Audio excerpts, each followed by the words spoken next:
Well, since it is a little after 7 and we're all excited for this to get rocking, I'm just going to say hello. I'm Anne. I'm the Adult Services Librarian at the E.D. Law Public Library. Thank you all for coming, and thank you so much to our special guests from Ian's Pizza.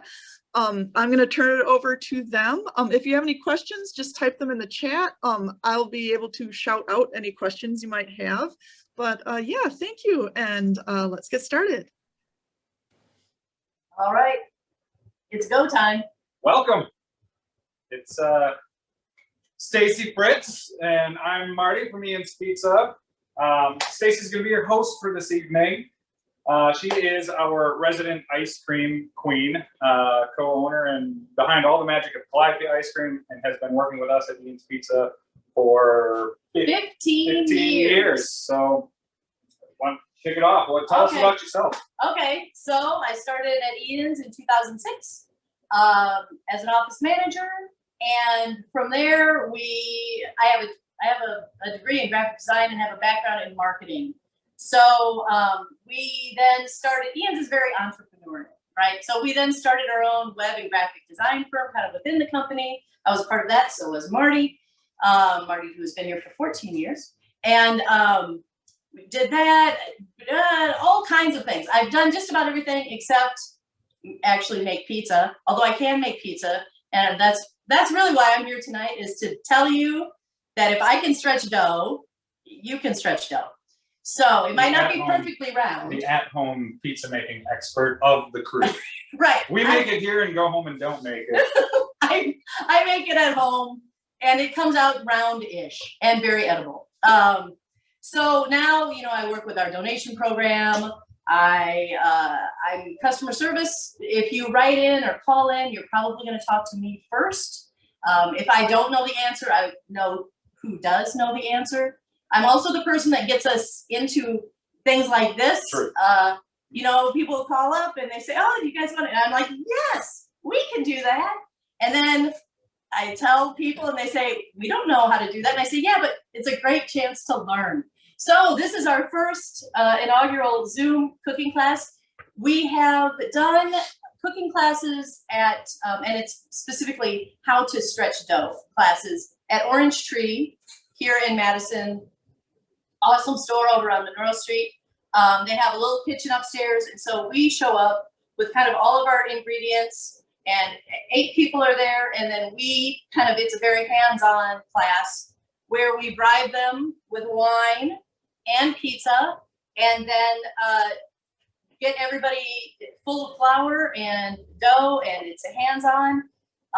We will talk about, dough, although we're not the dough science nerds.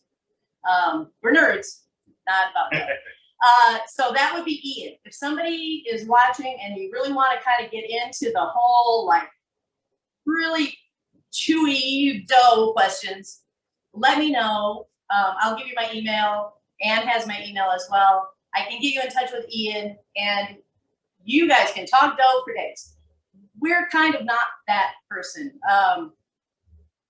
I make bread at home, but I make lazy person bread. I gave you a couple recipes for, one is kind of a make ahead dough, a day or 2 ahead. That's kind of mimics what the Ian's Pizza dough is. There's also a dough that if you get home from work and everybody's like, "I want pizza," and you're like, "Okay, you can make pizza in an hour, hour and a half." All good. It depends on what you like. So what have I missed, Marty? This is usually a little more interactive. Yeah, that was the one piece I was going to say. So usually we have the 8 people here, like Staci mentioned, and we're really good at, winging it and interacting with folks. So by all means, Anne promises that if you guys have questions, get them to her. We also have Zach in the background with Ian's Pizza, helping us out doing the filming. Hi, Zach. So any questions that he sees come in, just shout them out. We will gladly be interrupted to try to make this class most helpful for you. Otherwise, we're just gonna stare at this green phone and hope that it goes really well and try to make it through for you. Oh, another thing we should say, we are in the back of house of the Ian's Pizza at Garber Feed Mill. Our So- newest location. Newest location. So there's a restaurant that's, happening out there. And we're in their back of house. People could come in at any time and, I don't know, sing, dance. It's the magic of live TV. It's live Zoom. We don't know. It'll be fun. Yeah. So just be warned. All right. So All right. how do we want to start? Well, Oh, you should talk about yourself. You didn't even talk about yourself. not much to know, but I've been here 14 years, not as long as Stacy. I'm the managing partner for Ian's Pizza, so I get to work at all the restaurants here in town for the Madison stores. Been doing that for 14 years. I've done everything from the front of house, delivery driver, cook, worked my way into management, and so Yeah. I hopefully can share with you and answer a lot of the questions or any questions that you have, and we'll make it through alive here. Sure. So, we want to start by, it's dough, like Stacy mentioned, dough cooking 101. We want to teach you, making pizza at home is really fun. And it's really not hard to do.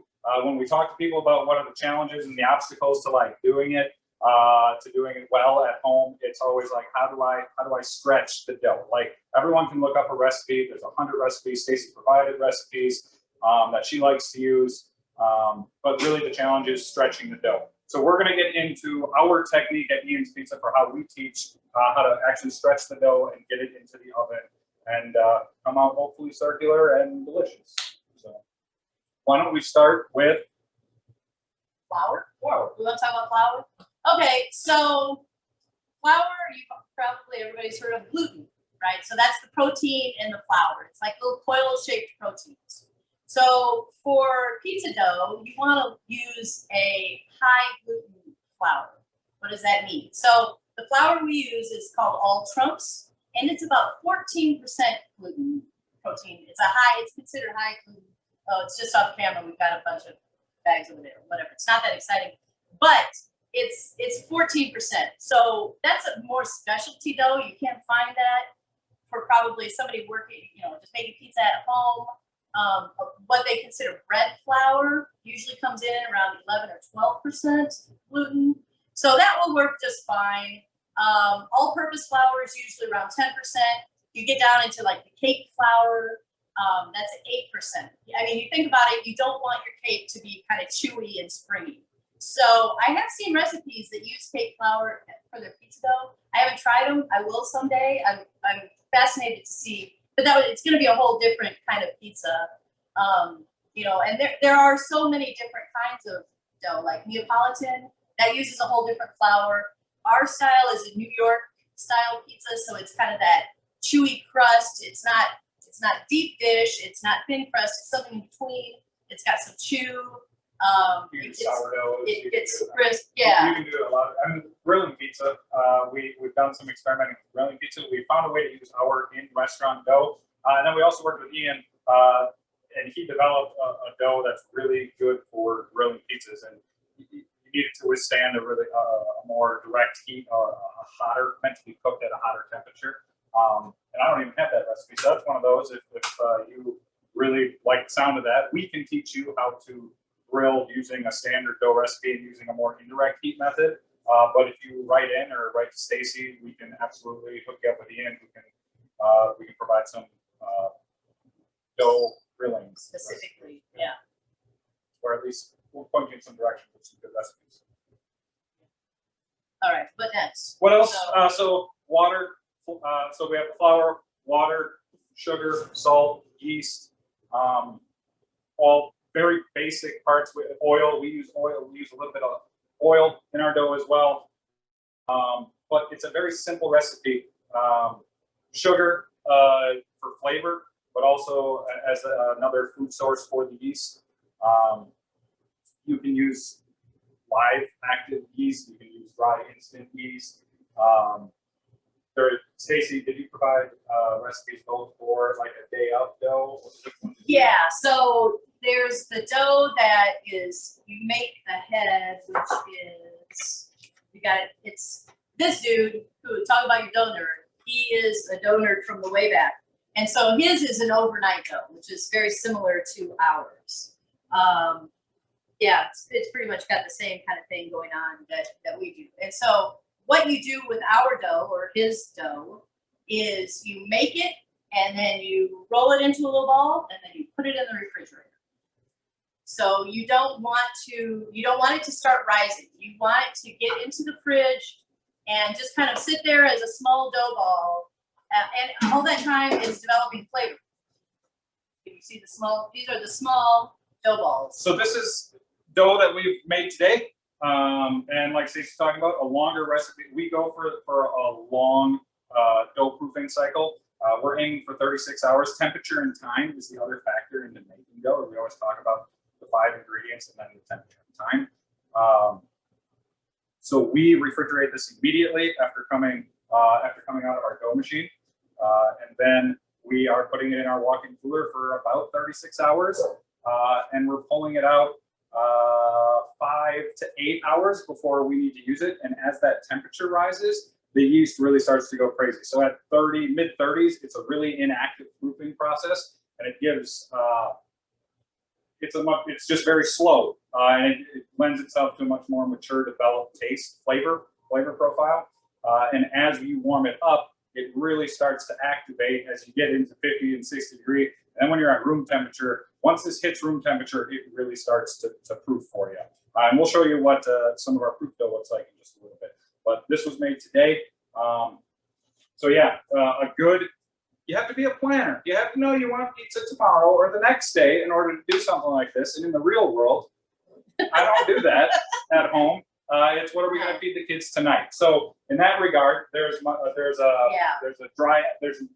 instant yeast recipe.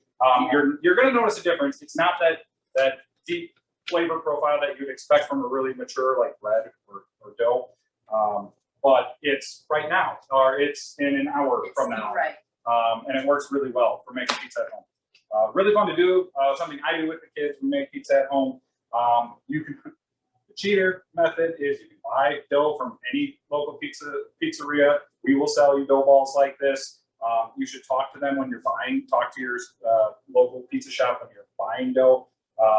Getting stuff made today, if you're going to wait a day to make it, getting stuff that's more ready to use if you want it for dinner tonight makes a difference. You wouldn't want something this small if you're trying to. Yeah, you won't be able to stretch that very well. It's not going to go anywhere.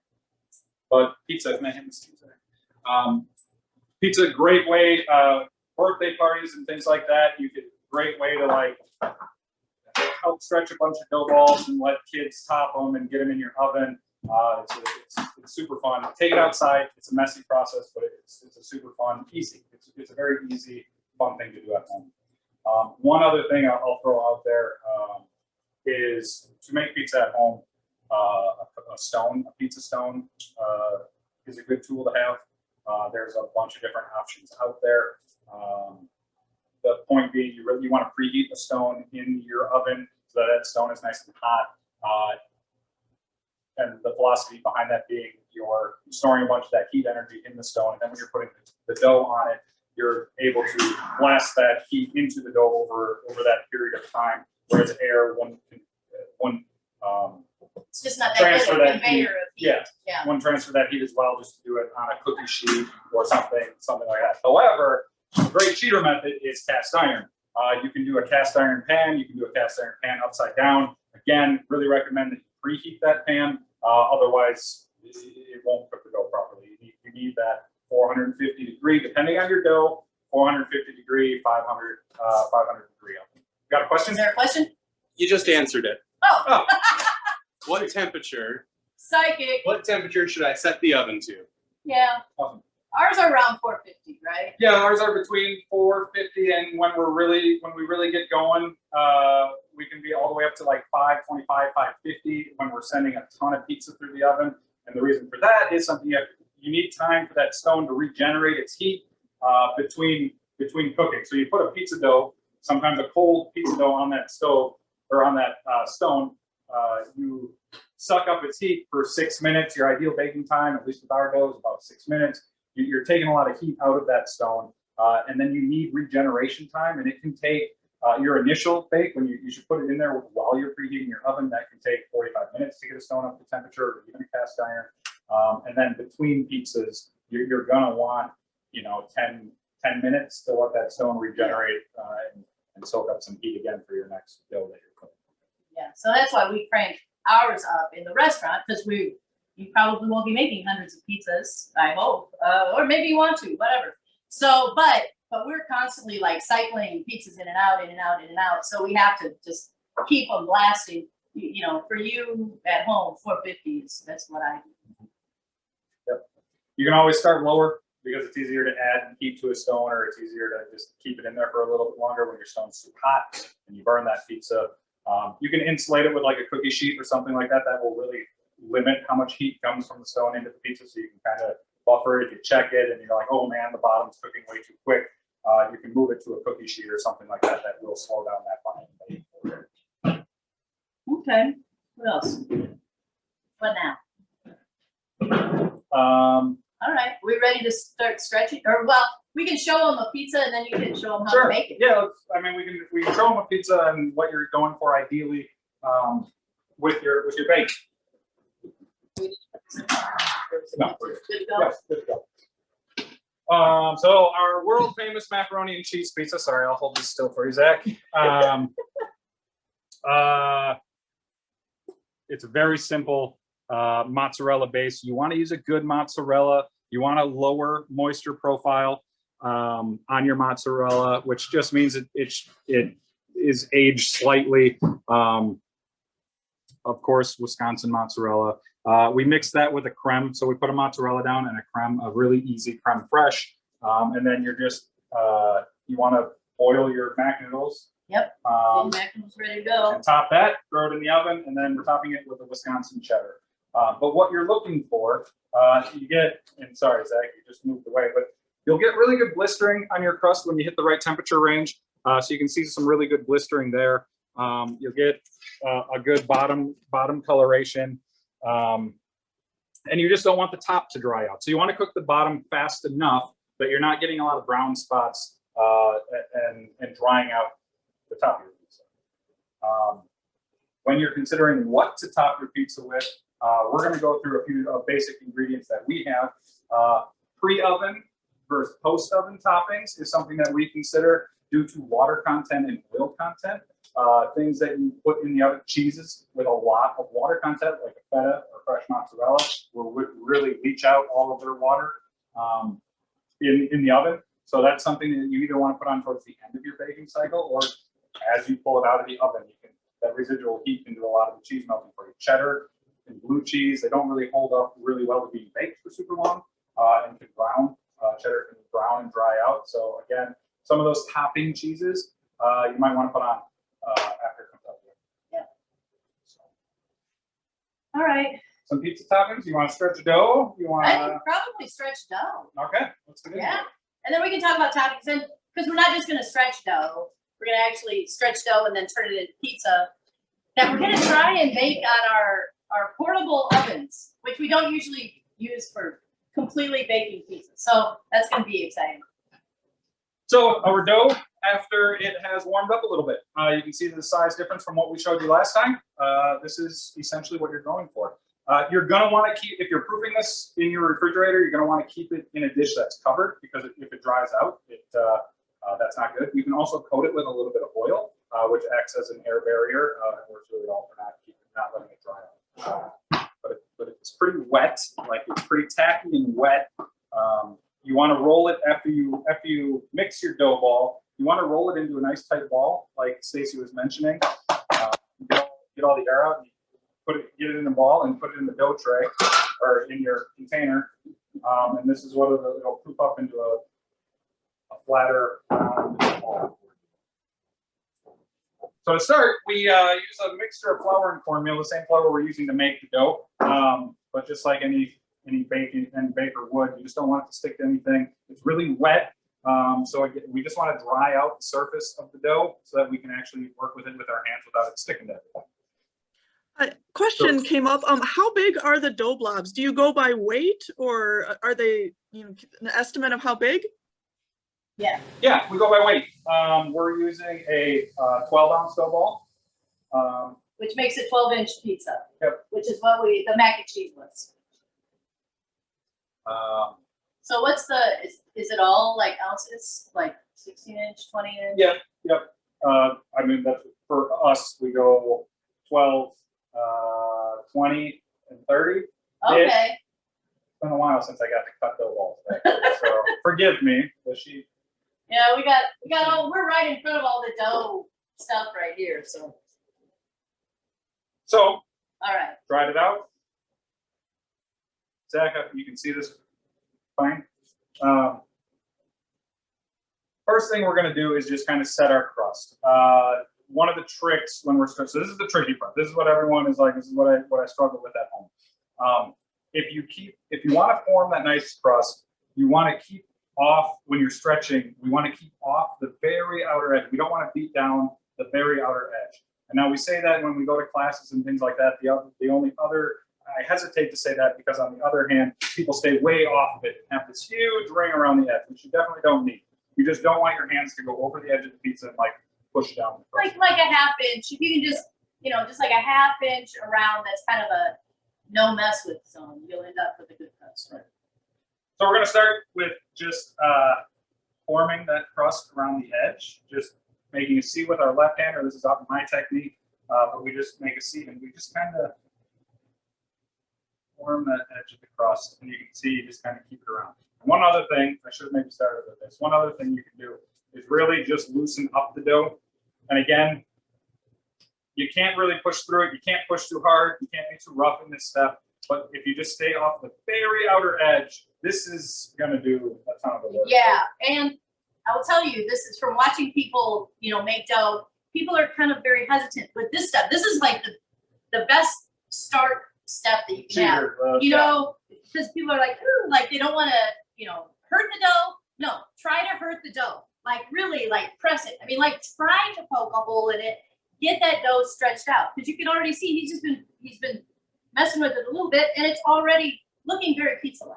And we're only going for 12-inch dough on this, so I mean we're halfway there just from that first step. So, but don't be delicate. Like really, take out your aggressions. Ying, ying, ying, ying on your dough. Except for that half inch.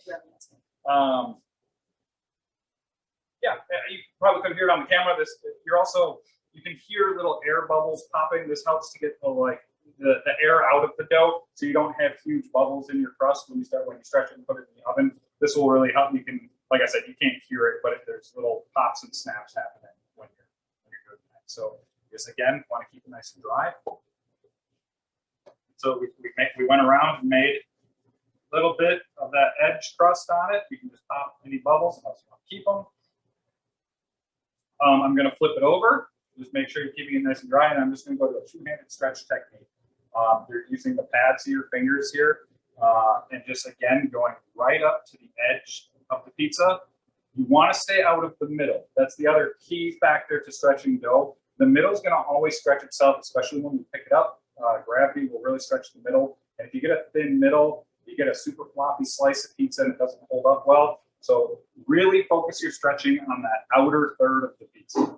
We're going to go to a two-handed stretch technique, and we're just going to go straight out.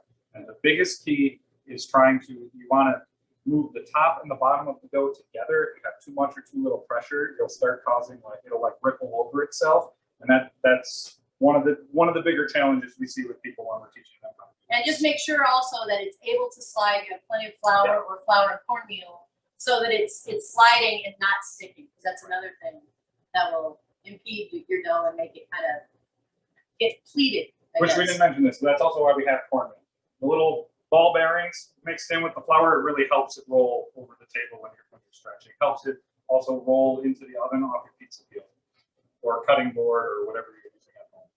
So just small stretches straight out to the side. You don't have to do a turn or anything. You can just turn it, stretch, turn it. You can use your fingers and kind of widen them as you do that stretch.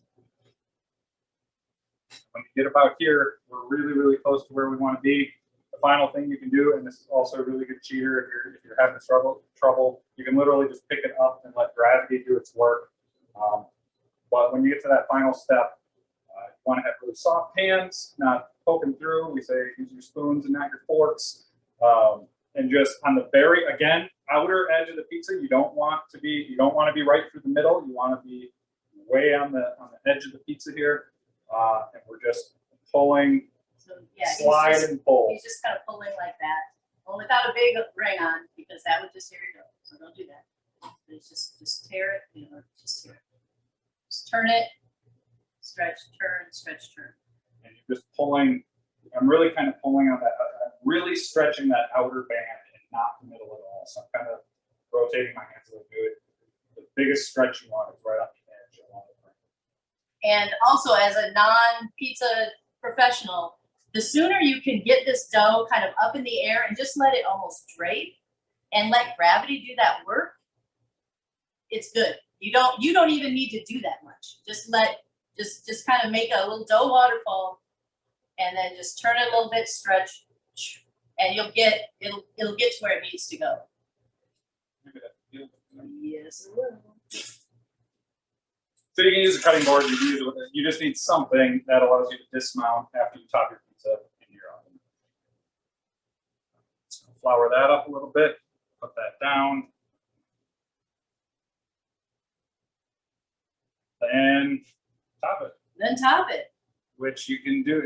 We encourage restraint when topping. The more you put on, the more water in that pizza can really get soupy, leads to a floppy crust, all that stuff. So really use quality ingredients and scale them back more than you think you should. We're gonna start with a little marinara. What we call our technique that we teach to our cooks is you start it right in the middle, you build that well, and then you kind of push it around. You can use a spoon, you can use whatever you want, but the important thing is you don't want a lot of uneven spots. You don't want to build up too much in any one area or skip any spots. Anything that doesn't have a little bit of cheese or sauce on it is going to crisp up a little bit more or cracker up a little bit more. So you do want to be mindful of that. Anything where it runs to the edge, that's going to stop that nice crust formation, it'll be fine. But if you want that bigger, nice round crust, you just want to keep that clean and dry so that actually does proof up in the oven. And then cheese, again, you don't need to go crazy. You don't need to, oh, we put 5 pounds of cheese on our pizza. Like we don't subscribe to that at all. Use a nice low moisture whole milk mozzarella. And it'll melt. I mean, you kind of have to, it'll fill in kind of the gaps. If you start out with a thick layer, it's really going to get gloopy. Uh-oh. Excuse me, that's me. So I think we make our own sausage here at Ian's Pizza. The folks over in our commercial kitchen on the east side of town do an awesome job making this sausage for us. So we stuff and case and slice and cook the sausage over there and then bring it to the stores. Really good Italian sausage. So we'll put that on here. And then we'll add some sauteed mushrooms. So we do have a commercial kitchen, like he said, that makes our sausage. They also saute the mushrooms. They do a lot of, we use a lot of chicken breast. So we always get fresh chicken breast and they grill that. They do a lot. They do a lot, actually. They do a lot. They do a lot. But we were able to do that. Now we have 3 restaurants here in Madison and we've got 3 in Milwaukee. And so we have one kitchen that kind of ensures good quality. Everybody's using the same ingredients. It all kind of looks the same. So if you go to an Ian's here in Milwaukee, it's, you know what you're going to get. Yeah. They do an awesome job. It allows us to do some really cool stuff. We have a smoker over there. We would never be able to put a smoker at every location. So cool stuff we can do with equipment and R&D and really focus on as much local stuff as we can while keeping it economical, but really quality and from scratch. We try to make it as much as a scratch kitchen as we possibly can. We're always looking for ways that we can, hey, we're buying this, like, could we make it ourselves? And that's definitely where the sausage project came from. Yeah, we do have a head chef, by the way. So it's not like it's that's his domain. His domain, and he's the one who comes up with like the specialties. Oh, we got a question. There was one question that came in from Anne, asked, do you put on Parmesan before or after? Great question. So we make one of the things that has Parmesan, or that we top with Parmesan every time we make it, is the pesto pizza. We make our pesto without the Parmesan in it so that we can make it vegan.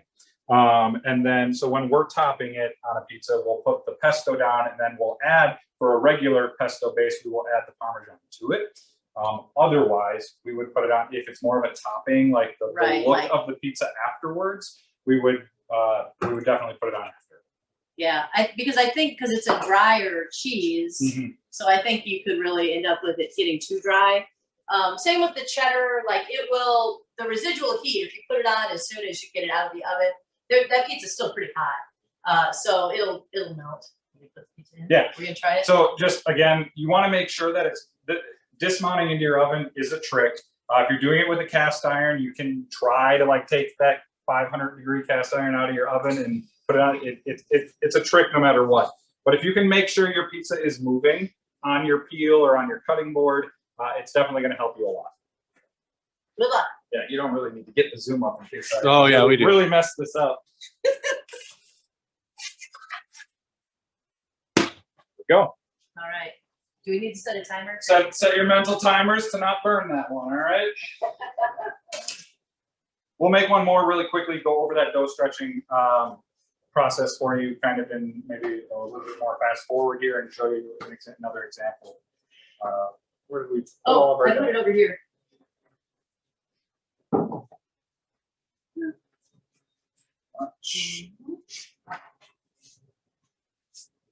And again, anyone, great time for questions. Anyone has anything? Please let him know.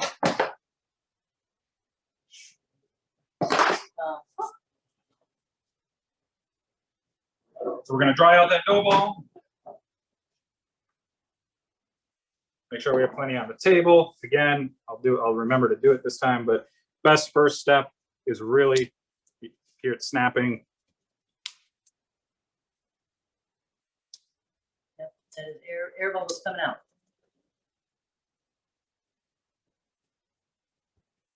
You can see we're halfway there. So first step done, really get in there and make that happen. And then we're just going to make sure that it's still dry and move and sliding on the table. We're going to kind of have a guide hand, and we're just going to small stretches going around. Really right here. All I'm stretching is right here. We had a question come in and ask, how would you handle a hole in the dough while you're stretching? Oh, Marty, put a hole in the dough. Great question. Let me do that when I get it up. Yeah, you can. I know you can. Trust me. I can definitely put a hole in the dough many times. So we're going to flip it over. Give it that sideways stretch, just straight across, kind of stretch and hold. If you're struggling with it, just give it that little stretch, kind of open up the fingers and just stretch and hold it and go to the next one. I mean, we're basically there. We get it up. Let's say, I mean, this is such a perfect dough. How could I ever put a hole in it? How could you put a hole in it? Yeah. But you're stretching it and you tear a hole in it and you're going around. You kind of don't make it too bad, but put it back down. And we recommend pulling from the inside to the out. You can just patch it, just like that. No one will be the wiser. You just patch it. It's better than pulling the outside in, because then it's really hard to get back to a circle. So pull from the inside to the out and just patch that up. Nobody will ever know. It gets covered with sauce and cheese and things. You notice I didn't throw this pizza in the air. We don't teach that, but there are a ton of different techniques. We bring in pizza cooks that have cooked elsewhere that definitely have a hand slapping technique, or they're throwing it in the air.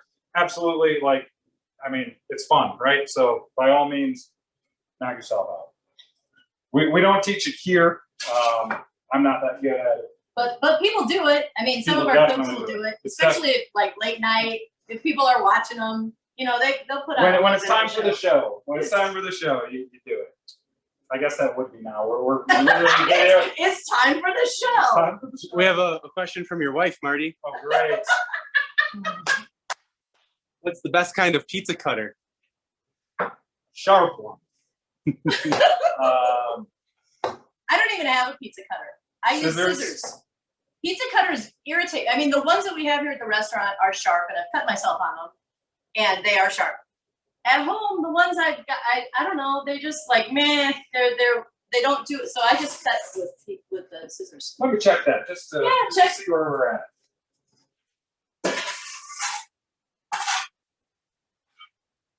Good. We got a few more minutes on that, and it'll be just right. All right, look at that. Turn it up a little bit. Yep, this- All right. I feel like if my wife is asking that question, this must be a leading question. Like, I'm probably missing something very obvious. Have you guys recently been discussing pizza cutters at your house? Yeah, she wants a really nice pizza cutter. So I don't even know what that would be. I mean, we have to. I mean, we just have to wheel pizza cutters here at the restaurant. We have to get them sharpened every week. We have a bunch of them because they do dull out over time, like any good knife or whatever. You really want to take care of it and keep it sharp. We have our nice color coded sharp pizza cutters. Veggie cutter. We cut all of our vegetarian pizzas with a certain color. Cut all of our meat pizzas with red. And then we have another one for allergens in the restaurant. There was a question asked, is there any reason to drizzle with olive oil before doing the cheese? So you would do that if you want to go lighter on the cheese. I mean, obviously the oil, you're going to get the same thing out of the mozzarella. So it would be a really good, it's a good way to pull down your mozzarella. If you're looking for a lighter cheese base, you can do a very light sprinkle and olive oil. We do that when we're with certain sauces or yeah. We've done it for certain specials that just required a slightly different bake where it's a little, just we don't want that heavy mozzarella base or that heavy sauce base. It's a really good way to cut whatever you're putting on your base with oil to make up for it. Oh, you have times that? 7:40. 7:40. Man, we can really talk. Pesto, high oil content, so we go really light on pesto when otherwise you get a very oily mess, really makes a soggy crust. So we go really light with our pesto base. Pesto strong flavor. So there's really no need to go too much. And then actually we would go a little heavier because we don't have that high water content. We're pulling down the oil. We'd go a little heavier on the cheese because we don't have all that water content from the sauce in there to kind of blend with the mozzarella. But it's just such a strong and oily base that you just don't want to go too heavy on it. And then one of my favorite toppings is fresh greens, or what we do here in the restaurant is we have a lightly sauteed spinach and kale mix. You don't have, with kale, you'd want to cook it down a little bit. If I'm making pizza at home, we're putting fresh spinach on and we're not even sauteing it. You can really load up the pizza and it really cooks down really nicely in the oven. You can see these spinach leaves are just barely wilted because it'll cook super nicely in the oven for us. So you can really pile that up. And then spinach, yeah, you like an entire bag and it goes down to like a half a cup. Exactly. Awesome. And then what I'm going to do with this pizza is when it comes out, I'm going to top it with some crumbled feta, but I'm going to put that on after, again, because a lot of water and feta. Let's see what that one looks like. We don't always cook in these finishing ovens from scratch, so we're trying to hone in the right temperature here, and hopefully we got something awesome to show you when it comes out. We'll have something to show them. Yeah, right? There was another question. Oh yeah, no. Do vegetables generally go on before baking? Depends on what you're going for. Do vegetables generally go on before baking? Yeah, it depends. We put a lot of fresh veggies on before. We also cook some vegetables, but like we do bell peppers and onions we put on before. We also have a different onion that we grill. We grill onions and we put them on after. Cauliflower, grilled broccoli. Like if you have a 6-minute bake time, so you're not, and it's going in at room temperature or cold. So you don't have a ton of time to actually cook what you're putting on. When it's something like spinach, that's super thin, it's going to wilt and it's going to cook for you. But if you're looking for something heartier, you're definitely going to want like cauliflower. You definitely want to pre-cook a little bit, whether that's steam or, you know, just go to the microwave for a minute. Just to, you still would want to not get overcooked, but definitely it's the same like with the macaroni noodles. And somebody asked, oh, do you cook them before you put them in the oven? It's like, oh my gosh, yes, absolutely. You want to, because there's really not that much time. You got a question? Yeah, Casey had mentioned, how do you know when your pizza is done baking? Awesome. I hope we can show you what we're baking in here. But if we can't, you're really looking for the top to bubble. What the most challenging part is getting the bottom crust just right. So you're gonna want a nice golden to dark brown bottom. And then the challenge is balancing that with how much how much bake you're getting on top without it drying out, or without your stone being too hot where the bottom turns black and then the top's not cooked at all. So it's really about finding that balance. It might take you a couple times to find the sweet spot on how hot you want that stone to be. I would start, and again, it really depends on your dough recipe, but I would start around 475. I err lower because you can always cook it a little longer if you have to. But you're looking for a nice bubbly, but not over browning. It's hard to speed up the bottom. If you don't have enough heat, you can move it to another part of the stone that hasn't lost its heat to the dough yet. Hope that helps. The blistering, we mentioned before, the blistering on the crust is the sign of like a really perfectly baked pizza as well.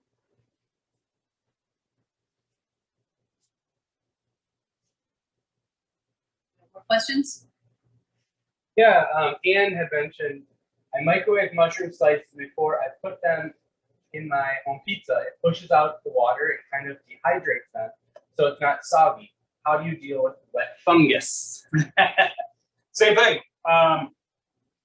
There's a pizza place I really love in Neenah that does a ton of fresh mushroom, and they literally put like a case of it on your pizza.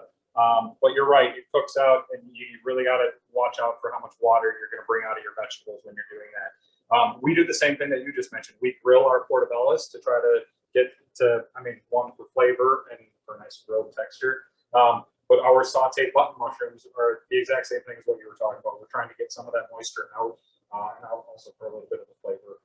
Cook them up beforehand. When it comes to meat, same philosophy. You can't put raw sausage on a 6-minute bake in a pizza in your oven. You can't put raw steak on a 6-minute bake in your oven. So you're going to want to cook all that stuff, but you want to keep it on the very underside of done because you're going to cook it again.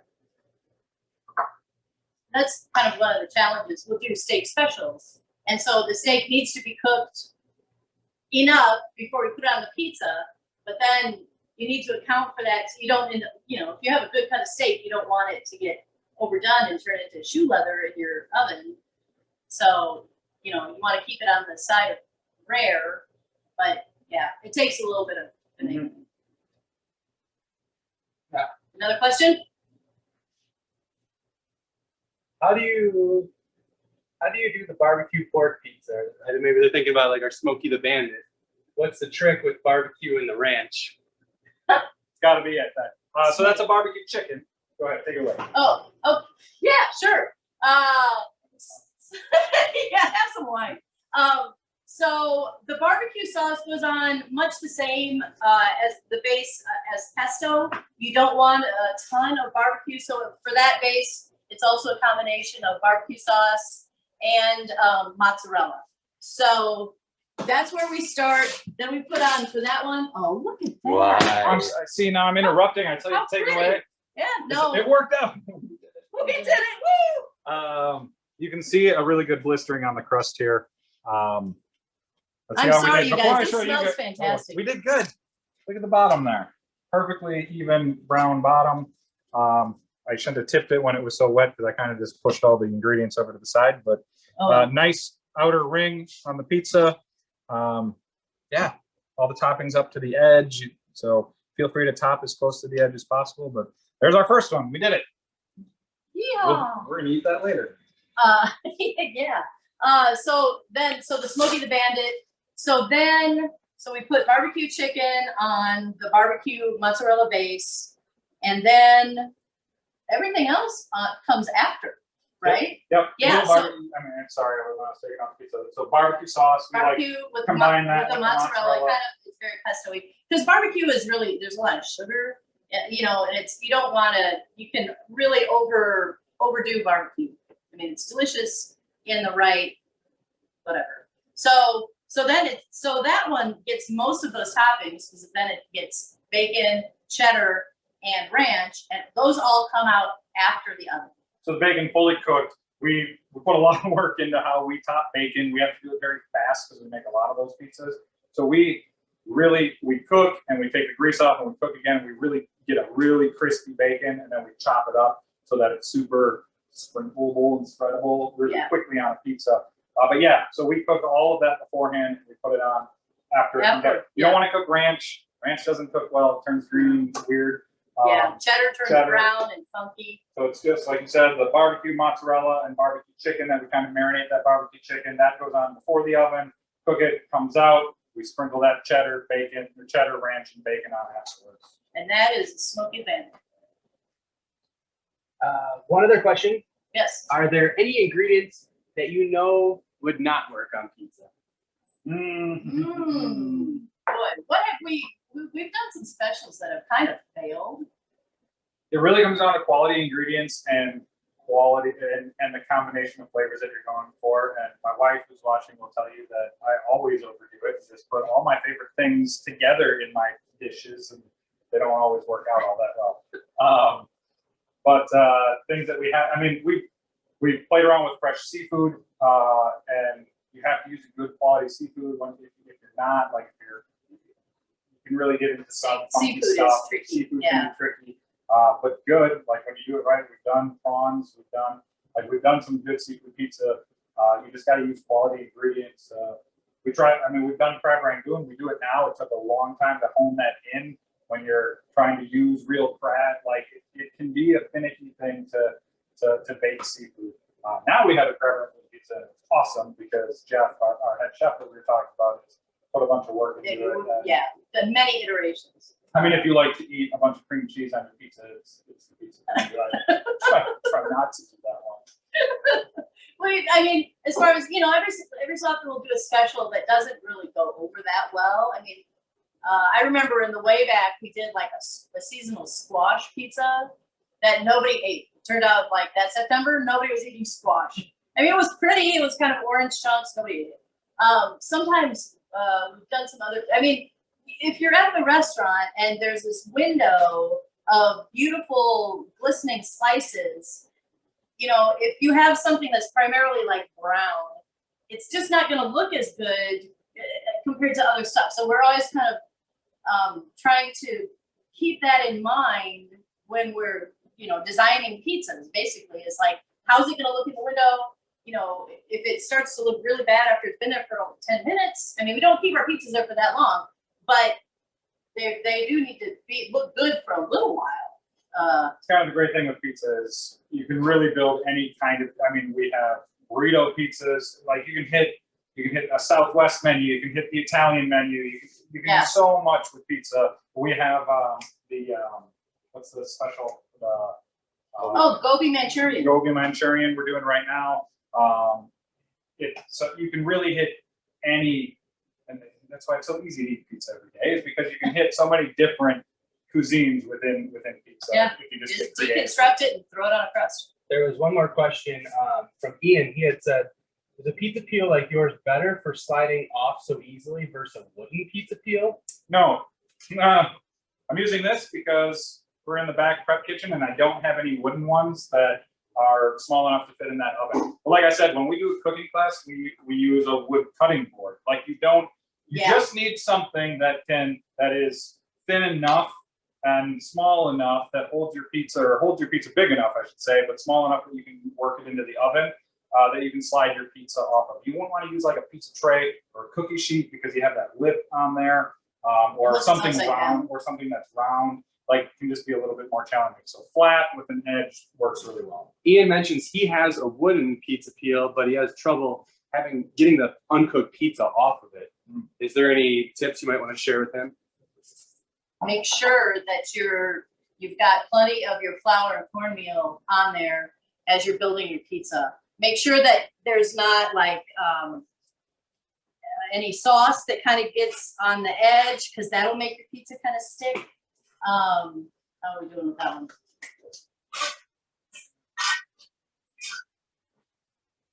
Yeah, flour and cornmeal is a great. Yeah, it's a great definitely trick. make sure that you have plenty of that. And I tried to show it, but when you have that dough on and before you go to, if you take some time, like it's sitting there, the temperature is condensating a little bit, it'll tend to stick a little bit no matter what.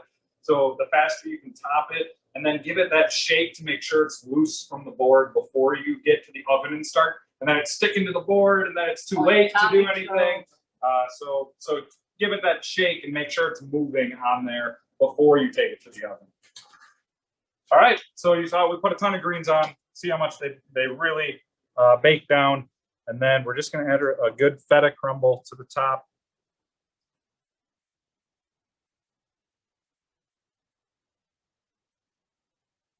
That's your spinach, kale, feta pesto. Beautiful. What haven't we touched on? We got a few more questions rolling in. Oh, good, right on. Do it. So we That's can- fantastic. Thank you, everybody, for asking questions, so we just don't have to sit here and blab. Not that we can't do it. Ann had asked another dough question. Do I have to worry about the dough ball drying out too much on the surface? If you're asking about when you're proofing it, yes, you do. If it's in your refrigerator, you want it covered. You can use an oil layer over the top. We mentioned. Put a little plastic wrap over the top. Yeah, I do that. just keep the air out. Seal it up as much as you can. When you put the plastic wrap over it, like, does it actually touch the dough? I do make it touch the Okay. dough, because I usually like lightly oil the dough. Okay. And then I put just to kind of keep it, extra safe. So, I mean, you can see what we're proofing. These are literally stacks of our dough trays that they're empty right now, but they're all sealed, so it really holds the moisture of the dough in for us when we're having. And then when you're bring it out and you start working on it, I mean, I would say be ready to go. So when it's sitting on the counter for the 4 hours or whatever, you would still kind of keep it covered, keep it oiled. Yep. Yes. You want it to warm up, but you don't want it to dry out. We got a question from Juniper, who's 5 years old. and she says that mac and cheese pizza is her favorite. Yes. Do you use anything as a base for that one? Yeah, we use that same mozzarella. We have a whole milk mozzarella, and then we combine it with a very simple. We did dough recipes, but we didn't do. No, we do have a recipe. It's a basic white sauce. It's a creme fraiche, but it's not.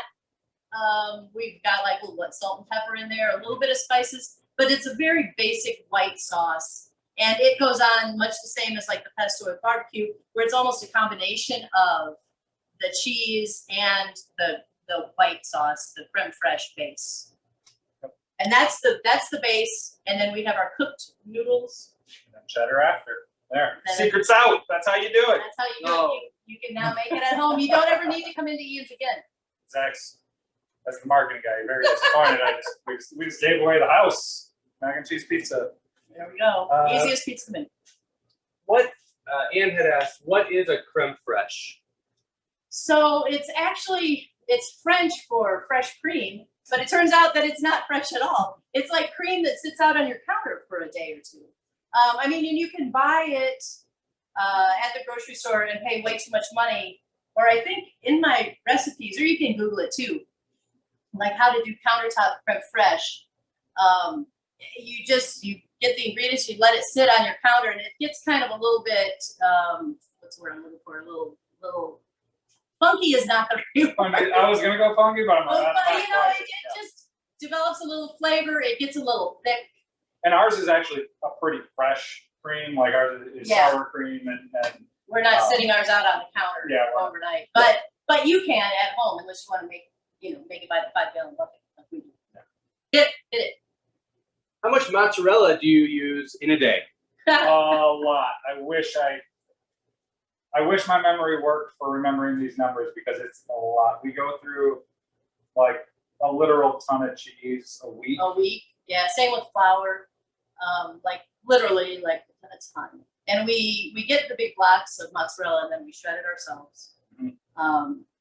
And so, yeah, same with the dough, you know, we make it here. And we'll get questions sometimes from people who are like gluten, want to be gluten-free. And it's like, we have a gluten-free crust that we get from Schroeder's in Milwaukee, good crust. But we, as a restaurant, are so gluten-full. Like, there is flour everywhere. It's, if you're at all, I field these questions, I'm like, man, if you're at all like have a problem with gluten, we are really not a safe place. So we do what we can, but it's flour all over. Same with cheese. All right, so are questions still coming in? We can do one, Couple more? Couple more questions. Sure, why not? I don't know. You tell. Yeah, I'm not in charge. Whatever. We'll sit here and yap all night. As soon as this is over, I'm going to eat pizza. So let's not do this all night long. But good. I mean, Any dessert pizzas? yeah, we played around with dessert pizzas. Yeah, we used to do a s'mores pizza. You know, like play around with like a marshmallow fluff cream combination for the base. Cereal pizzas we did. Yeah, we did. Yeah, we did. Captain Crunch. We Captain did Captain Crunch. Wow. We've done fruit pizzas. With Yep. like, is that like a cream cheesy kind of base? Mhm. Sour cream Yeah. cheese, The gem and then jam. fruit. Yeah, yeah. The breakfast stuff. we The did. breakfast pizzas. The breakfast pizzas were really good. Breakfast pizzas were amazing. So yeah, eggs. You know, don't be afraid to put like. eggs in a pizza. Justin asked if we'd cover the ingredients and how to mix them properly into a dough. Just going back to the top there. Oh, yeah. So it's really just kind of basic as far as what I do. You know, I always put in the flour. And again, Do you have one of these at home? This is what we're mixing ours in. 50-pound bag of flour at a time. yeah. So the thing I was always a little nervous about as far as like mixing stuff is to try and keep the salt like out of direct whatever with the yeast. So Salt, yeast, not good together. no, but they do have to end up coexisting. Exactly. But I would always like blend everything together and then add the salt in a little bit later. But And we did the same thing here. Actually, we add the yeast a little bit later. So, or we mix everything up and keep them separate and add them at separate times. yeah, so just don't pour your salt right on top of your yeast. I think that's kind of the deal. But for the most part, you know, I know. But you hand knead it, or are you running it through? No, I run it through. I've got like America's Test Kitchen does a food processor one. Super good. If you want that recipe, let me know, and I can get that for you. I like to use the food processor. I just don't want to get my hands dirty. Is that it? I mean, I don't know. if you can, we're totally available via email if you have any questions. Like I said, there's a lot we don't know. We have a lot of great people that we work with that can really, we're totally happy to interact and to get back to anybody that has any questions. So please write in. Yep. Where- Staci at ianspizza.com. So you just need to know how to spell Staci. That's STACI at ianspizza.com. And I will get back to you and get you whatever you want. Get you in touch with somebody, or yeah. Make things up as I do. Is that it? Check us out online. Yeah, I don't know. Yeah, I think we're good. The guy says we're supposed to say, check us out, ianspizza.com. Come on down to Ian's Pizza Garver Beer. We're gradually opening back up here. We're excited to get back into the swing of things. So stop on by, say hi, have a pint with us, grab a slice, and yeah. Thank you for thanks to the library, thanks to Am. Thank you. This has been good. Good to get back into it. Right on. This was awesome. Thank you guys so much. I'm excited to try this out. And yeah, have a great night, everybody. You too. Thank you.